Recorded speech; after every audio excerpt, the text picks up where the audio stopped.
Ja, hallo zusammen. Ich freue mich, dass Sie wieder da sind. Ich begrüße Sie zum dritten Teil von unserer Doku Der Kölsche Kosmos. Jetzt in dem ersten Teil dieses dritten Teils möchte ich darauf eingehen, auf etwas, das nennt sich Klüngeln, Schotter und Heilsbringer. So, die werde ich jetzt gleich so im Einzelnen erklären, was ist und was dahinter steckt. Und da fangen wir doch mal am besten mit dem schönen Begriff Klüngel an. Anders genannt Kölscher Klüngel. Ne? Also was im Endeffekt ja ein System auf beruhenden Hilfsleistungen und Gefälligkeiten in Jenseitigkeit beruht. Ne? Eine Art verdecktes Zusammenwirken im nicht öffentlichen Beziehungsgeflecht, was leicht auch so ein bisschen eine Vermischung von gesellschaftlichen, politischen und unternehmerischen Interessen beinhalten kann. Wer jetzt von Korruption spricht, der übertreibt vielleicht ein bisschen oder kommt dem Ganzen ganz nah. Naja, allerdings ist Klüngerlinkorn auch positiv besetzt. Ne? So, ich sage jetzt mal im Sinne von eine Hand wäscht die andere. Ne? Der berühmteste Körner, beziehungsweise, ja, der damit nach außen getreten ist. Also der bekannteste, der das Thema Klüngel mal sich so ein bisschen frei von der Seele weg erklärt hat, war Konrad Adenauer. Mit seinem berühmten Spruch, man kennt sich, man hilft sich. Hat er sehr gut durchgesetzt, auch in der Politik. Denn ohne dem stünde der Kölner heute nicht da, wo er steht, seit dem Krieg. Vorher war das alles was anders. Oder gehe ich jetzt drauf ein? Die Herkunft des Wortes Klüngel ist eher was Wissenschaftliches. Ich fange jetzt erstmal so ein bisschen mit der Bedeutung an. Ne? Also Klüngel ist eigentlich eine abwertende Bewertung einer Gruppe von Personen, die sich gegenseitig in irgendeiner Form Vorteile beschaffen oder verschaffen. Ne? Man kann auch Clique dazu sagen. Also, daher ist wahrscheinlich auch das kölsche Wort Klitsch entstanden. Das ist eine Klitsch. Ne? Also das ist eine Gruppe zusammen, gehörige Leute, die von außen an sich nicht an sich ranlassen oder durchschauen lassen. Jetzt gehe ich mal einfach auf meine Bildschirm und lese euch mal die richtige Definition vor. Der Begriff Klüngel ist abgeleitet von Klungilin, was wahrscheinlich irgendwas Römisches ist, keine Ahnung. Ja, also ist im Endeffekt als Verkleinerungsform des Wortes Klunga gleich Knäuel, bedeutet demnach kleines Knäuel. Das Wort steht für ein Gebilde, in dem hunderte Fäden in und durcheinander laufen, so dass man von außen nicht durchschauen mag, wie alles zusammenhängt. Aus demselben Wortstamm wuchs auch das englische Wort to cling, festhalten, Klammern aus. Die früheste Belegung des Wortes mit der Bedeutung betrügerische Machenschaften stammt allerdings aus dem Jahr 1782 und steht im Zusammenhang mit der städtischen Lotterie. Ja, wird hier wohl meinen können. Bedeutung. Im Kölschen ist die Bedeutung von Klüngel vielschichtiger als das, was man im allgemeinen deutschen Sprachgebrauch daraus übernommen hat. In seinem Wörterbuch Neuer Kölner Sprachschatz schreibt zum Beispiel der Sprachforscher Adam Wrede fast eine ganze Seite über die Bedeutung der Wörter aus diesem Wortfeld. Interessant ist dabei besonders, dass eine ungenaue und nachlässig geführte Arbeit als klüngelig gilt, wie auch einige andere Wörter nicht nur in einem liederlichen oder schlampigen Umgang mit den Regeln des Anstands, sondern auch der Sorgfalt beinhalten. Ein Klüngel ist auch einfach eine Gruppe miteinander verbundener Menschen, die nicht unbedingt Böses im Schilde führen müssen. Ja, so. Wer kannte Klüngel bisher nur positiv? Jetzt haben wir auch negative Sachen dazu erfahren. Ich klicke das mal schnell weg hier, damit ich auch wieder weiß, wo ich bin. So, was haben wir für Beispiele für Klüngel? Wir haben positive Beispiele und wir haben negative Beispiele. was ich jetzt zum Beispiel als Negative, ich nehme das Negative mal vorweg, da haben wir das hinter uns. Ne? Zum Beispiel die Stadt Köln ist einer der wenigen Städte in Deutschland, die es noch nicht geschafft haben, die KVB dahin zu drängen, dass wir eine barrierefreie KVB haben und das zu 100%. Nein, diese 100%, die haben wir noch nicht erreicht, die werden wir auch nie erreichen. Wo wir gerade bei der KVB sind, durch irgendwelche wie auch immer gearteten Machenschaften oder Absprachen hat die KVB es geschafft, eine Nord-Süd-Fahrt zu bauen, die A immer noch nicht fertig ist, B Millionen an, ja, ich sag jetzt mal, Steuergeldern verschluckt und C auch noch ein schönes Haus und 2 Menschen mit runtergerissen hat. Wären schon mal negative Beispiele. Was hier wird noch? Ich muss leider nochmal auf den Karneval zurückkommen. Festkomitee Kölner Karneval hat zum Beispiel 2015 propagandiert, wir machen einen Riesenwagen in Richtung Je suis Charlie, nach dem Attentat, war das da ja in Paris. Hat echten tollen Waren hingeworfen als Entwurf und ja, was kam dann? Dann kam eine Clique aus einer Ecke, wo man sie ja nicht erwartet hat. Und zwar die Presse. Die Kölner Presse. Ich will den Namen jetzt nicht nennen, wer dahinter der Gruppe dahinter steckt, aber die Zeitung kennen sie alle. Kölner Rundschau, Stadtanzeiger, Express. Jetzt wissen sie, wer dafür gesorgt hat, dass der Je suis Charlie Wagen im ersten Entwurf ja nicht auf die Straße kann. Das sind Beispiele, wo ich jetzt mal einfach sage, macht keinen Spaß.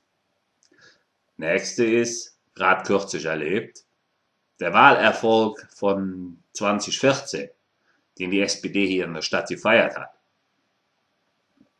hat sich inzwischen herausgestellt. War ja keiner.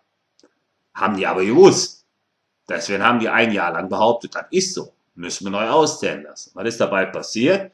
Also konnten ein paar Sachen durchsetzen, jo, die sie sonst mit der jetzigen Auszählung nicht geschafft hätten. B, sie haben noch ein Jahr lang die Mütze aufgehabt. Und C, sie müssen jetzt mit dem Stuss leben, den sie sich angetan haben. Was ich schade finde, hätte man alles nicht haben müssen. Denn das hat das Vertrauen des Kölners in seine Politik in Gänze, egal Partei, was das auch ist, unabhängig von den Parteien, irgendwo so ein bisschen runtergerissen und zerstört. Ich sprach eben von positiven Beispielen, die ich auch noch anbringen wollte. Habe ich mich selber in eine Boxhorn mitgejagt. Warum? Klüngeln ist im Grunde genommen nichts Positives. Auch wenn es individuell für Einzelne natürlich ein positives Ergebnis nach sich zieht. Im Grunde genommen ist es aber immer wieder etwas, was an allen offiziellen oder normalen Ecken dieser Welt vorbeiführt und zu einem befriedigenden Ergebnis für eine einzelne Gruppierung oder für eine einzelne Person führt. Du, ich kenne da einen, der macht ja das Fahrrad für 5 Mark, 10 Euro. Zahlt sie mir Chef, zahlt sie da 50 für. Ja, ganz zu dem sagst du dem, du kommst von mir. Wäre jetzt ein positives Ergebnis für den Einzelnen, der das Fahrrad kaputt hat. Wäre allerdings dann, ich sag jetzt mal, ja, im Zweifelsfall, ich erwähne zumindest den Staat, was die Steuer betrifft. Nicht so gut. Für den Staat. Und so zieht sich das eigentlich durch. Also ich könnte mir so jetzt nicht unbedingt ein Beispiel aus der Rippen ziehen, wo ich sage, dass beim Klüngeln irgendwo alles grün ist oder sonst hieß es auch nicht Klüngeln. Ich sagte ja vorhin, ein durcheinandergewirbeltes Knäuel und keiner kann richtig reingucken. In der germanischen Mythologie spinnen die Nornen die Schicksalsfäden der Menschen. Und es ist natürlich schicksals- und unheilsbringend, wenn diese Fäden reißen. Um gegen diese Willkür- und Wechselfälle gewappnet zu sein, haben sich die Kölner ihre eigene, ja, wie soll man sagen, Mythologie aufgebaut. Und das ist das, was ich gerade bisher referiert habe. Es geht in die Richtung. Hat nichts mit denen zu tun. Der Kölner wappnet sich gegen diesen Fadenriss oder gegen diesen drohenden Fadenriss, indem er die unterschiedlichsten Lebensumstände ja zu unterschiedlichen Zeitpunkten, aber glücklich miteinander verknüpft. Klüngel, Stotterer und Heilsbringer hieß es bisher. Nun denn, Klüngeln manifestiert sich immer von einem einzelnen Punkt ausgehend und geht dann in die Breite. Jetzt mag der eine oder andere von Ihnen vielleicht sagen, der Kölsche Klüngel ist nichts anderes als das, was wir bei uns in der Stadt auch haben. Diese Behauptung ist auch nicht ganz falsch. Aber der Kölner Klüngel unterscheidet sich deutschlandweit, denn er ist giftig. Denn der Kölsche Klüngel ist sozusagen der Prototyp einer Lebensversicherung. Psychologisch betrachtet ist Klüngeln also der Versuch, die Amplituden des Schicksals am allzu heftigen Ausschlagen zu hindern, indem man alle erdenklichen Lebensinteressen miteinander verwickelt. Oder im Klartext, eine Hand wäscht die andere.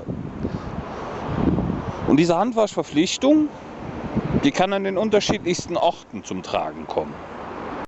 Diese Orte können unspektakulär aussehen. Spektakulär in dem Sinne, dass man ja nicht erkennt, dass es eventuell was mit Klüngeln zu tun haben könnte. Man kommt tagtäglich dran vorbei und denkt sich nichts Böses. In manchen Fällen hat das auch mit Träumen und Wünschen zu tun. Das ist sozusagen eine Art Generalismus, der im Verborgenen stattfindet. So, dass sich die vorhin angesprochenen Träume, Hoffnungen und Wünsche mal mehr oder weniger schnell erfüllen. In manchen Fällen auch gar nicht. Die vorhin angesprochene Handwaschverpflichtung, die teilt sich dabei dreierlei. Sie begrenzt erstens die Risiken des Handelns und die Gefahr eines Absturzes, weil der Klüngel einen wie ein Netz aufhängt. Sie verhindert zweitens Streit und Händeleien, weil eventuell gegensätzliche Interessen bereits so kunstvoll verflochten wurden, dass unterm Strich jeder davon profitiert. Die bereits beschriebene gekonnte Unentschiedenheit der Kölner ist somit eine Vorbedingung dieser bestrickenden Kompromissfähigkeit. Und drittens vereinfacht sie viele alltägliche Handlungen, vor allem den Umgang mit Ämtern und Behörden. Wieso auch einen mühseligen Prozess gegen den Amtsschimmel führen, um seine Interessen durchzusetzen, wenn man doch kurzerhand unter der Hand alles regeln kann. Vor allen Dingen in der heutigen Zeit, bei der zunehmenden seelenlosen Formalisierung und Bürokratisierung, bringt das Klüngeln ein menschliches Maß in amtlichen Entscheidungsfindung. Es gibt inzwischen auch offizielle Klüngelvereine beziehungsweise Organisationen, die dem Klüngeln nahestehen in den sozialen Netzwerken. Kleine Kölner Hilfe e.V. wäre ein Beispiel. Oder auf Facebook das Netzwerk Köln, wo sich Menschen untereinander einfach helfen. Da gibt es doch nichts gegen einzuwenden. Ist dein Handy kaputt? Ist Fernseh kaputt? Brauchst du mal ein Pflaster? Oder anderswo? Gehst auf ein Konzert oder gehst ins Stadion? Kannst mit deiner Konzertkarte auch gleich mit der KVB fahren. Jetzt sagen die einen vielleicht, Klüngel und Korruption liegen nah beieinander. Wer auch immer das sagt, ganz Unrecht hat er nicht. Weil Klüngeln ist ja eigentlich nur die sozialpolitisch verträgliche Form von Korruption. Und somit ist Klüngeln ja eigentlich was Negatives. Sagt das mal einem Kölner. Ich sagte ja vorhin. Das Klüngeln in Köln, das kann schon mal fies sein. Der Kölner wird auch schnell fies, denn der Kölner springt in der Regel sehr schnell aus der Putz. Haben Sie noch nicht erlebt? Gehen Sie mal richtig mit Kölschen raus und sagen das falsch. Sagen Sie mal was irgendwie, was nicht passt. Na gut, anderes Thema. Das Wichtigste beim Klüngeln ist Er darf sich nicht unbedingt erwischen lassen. Denn auch hier gilt das Kölner Grundgesetz, oder zumindest Teile davon. Wie zum Beispiel, es hätte noch immer gut gegangen. Und wenn es gut gegangen ist, dann kann man sagen, es gut wie es gut. Nein. Und sollten sie dann doch mal erwischt werden, halten sie es wie der Millewitsch oder der Brinks. Ich bin, Klammer auf, doch nur ne, Klammer zu, Kölsche Jung. Also benannt sind nun zwei Dinge zum Thema Klüngel. Zum einen hatten wir jetzt zuletzt positives Klüngel, ne? Also ich sage nur Stichwort Netzwerke. Und wir haben die negative Art des Klüngelns angesprochen, also sozusagen das Korruptionsartige.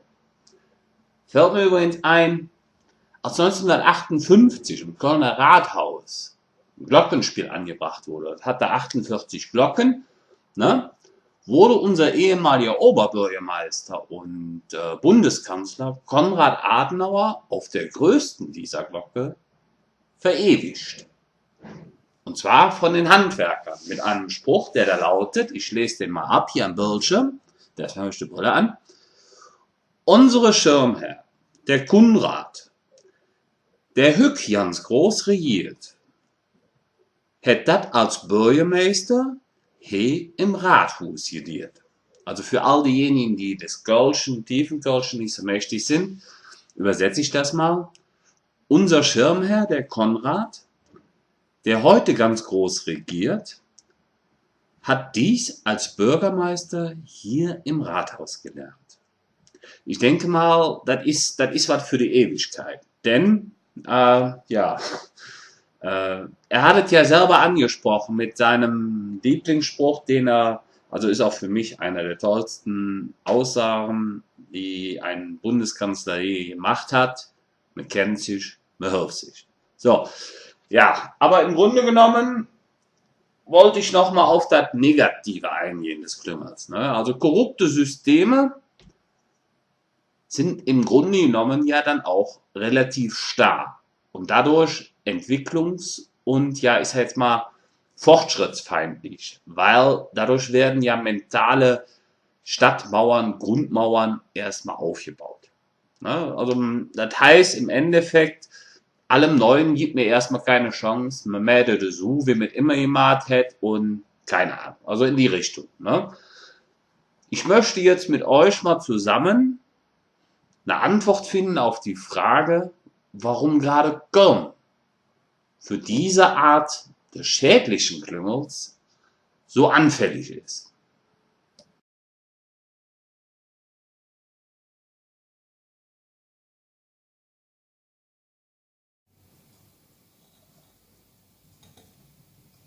Ach, hallo, ja, kennen Sie ja bestimmt aus der ersten und aus der zweiten Folge. Ich bin in der Jauschmiedewerkstatt. Ja, was hat Jauschmiedewerkstatt mit Klüngeln zu tun? Ja, Ketten, Nieten, Gleise, alles greift ineinander. Und das, was wir mit den Klüngeln haben, das habe ich schon erklärt.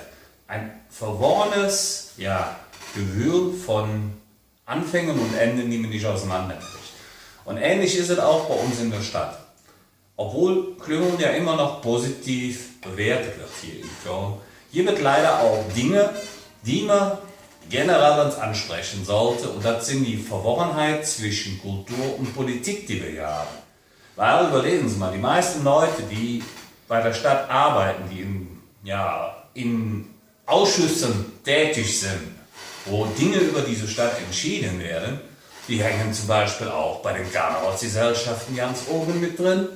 Die hängen irgendwie bei den Vereinen, die es hier gibt, ganz oben mit drin, auf der Führungsetage. Und das ist das Schlimme. Das ist das hier Knäuel, was wir hier in Köln haben. Und das ist einer der Gründe, warum Köln wirtschaftlich immer so ein Tacken hinterherhängt. Aber naja, wie soll ich das?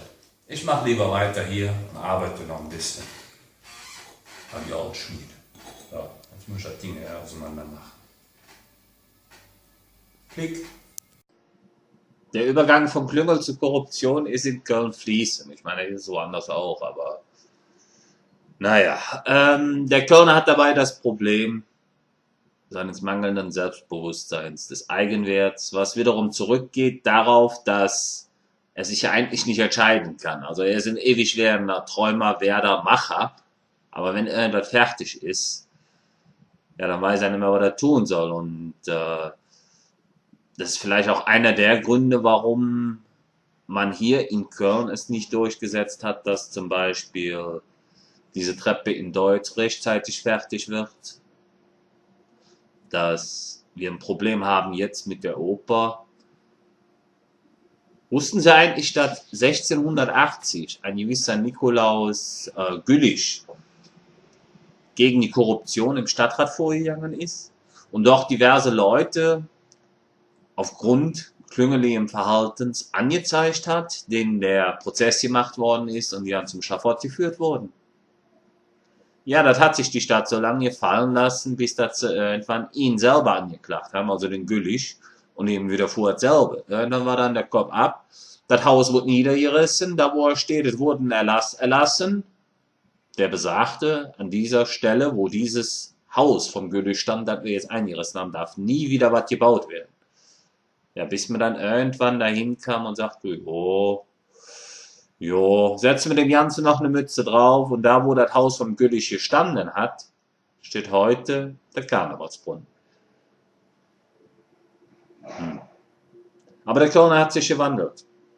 Und das, was noch bis zu den, ja, sage ich jetzt mal, Ende der 1990er gang und gäbe war, da hat man unter der Hand gesprochen. Also man hat es ja nie öffentlich gesagt, ne, aber da zum Beispiel Ehrenfeld irgendwie kein deutsches Geschäft mehr auf der Venloer Straße zu finden wäre.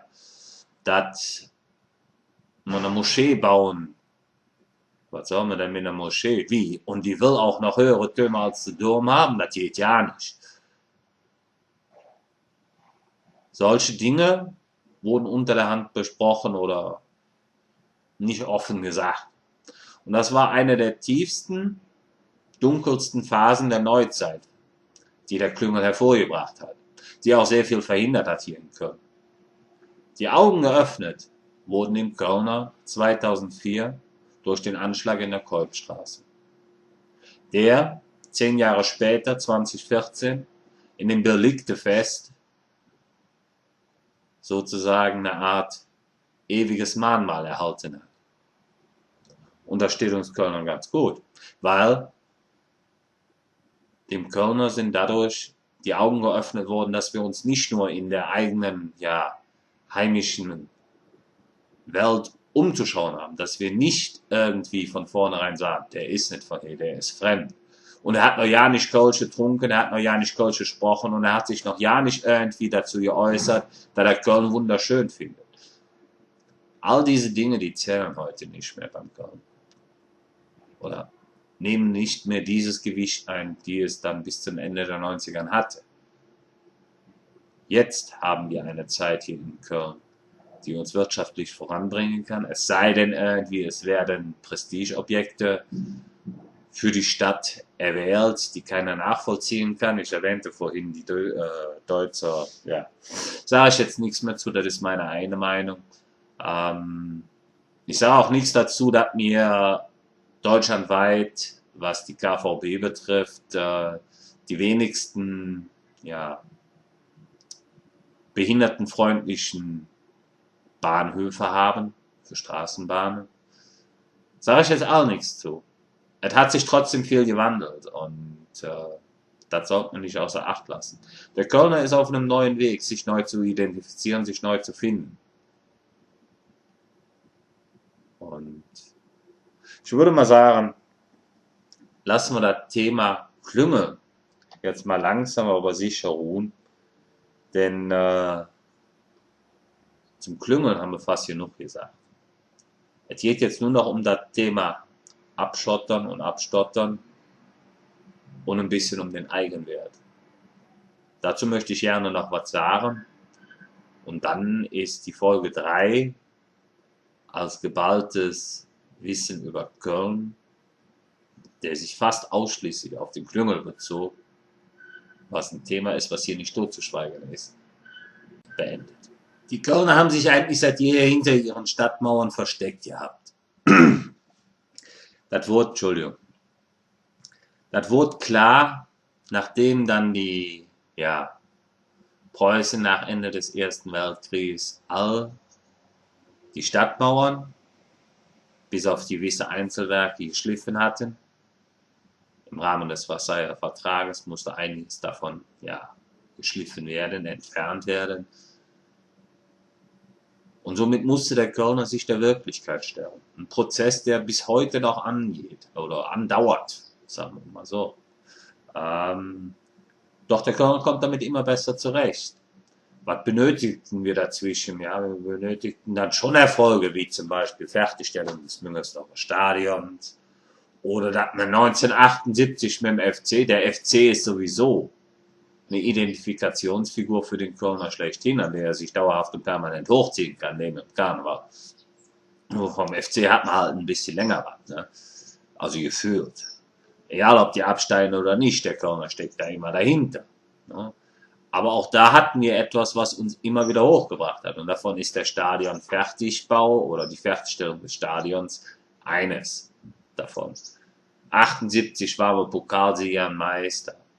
Dann hat irgendwie 2004 oder 2004 oder 2002, weiß ich jetzt nicht ganz genau, Overath hat die Präsidentschaft vom Verein übernommen. Hurra! Ein Weltmeister, ein ehemaliger. Das muss uns ja voranbringen.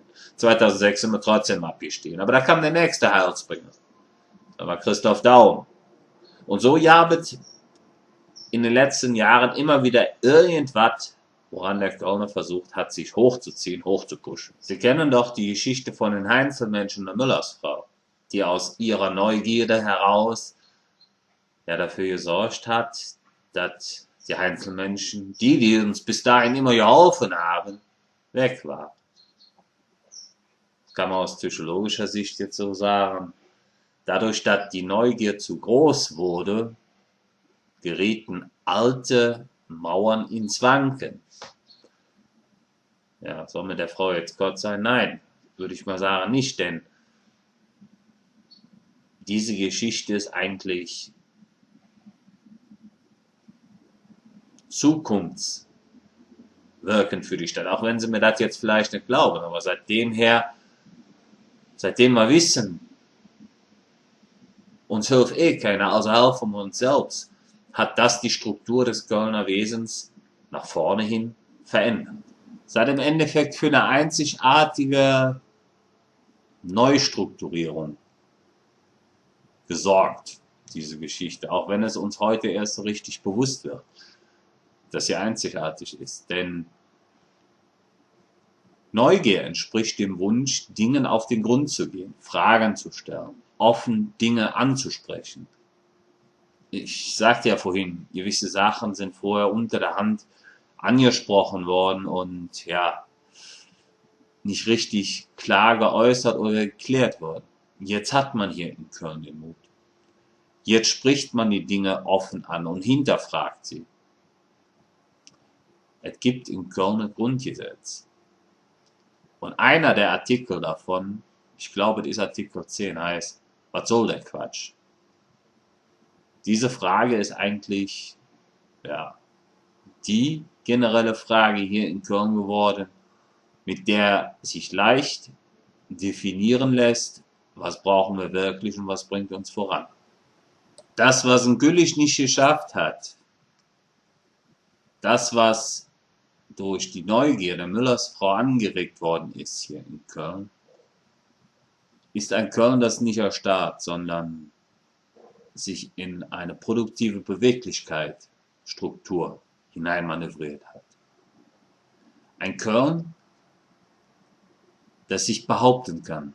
Ein Köln, das sich inzwischen identifizieren kann.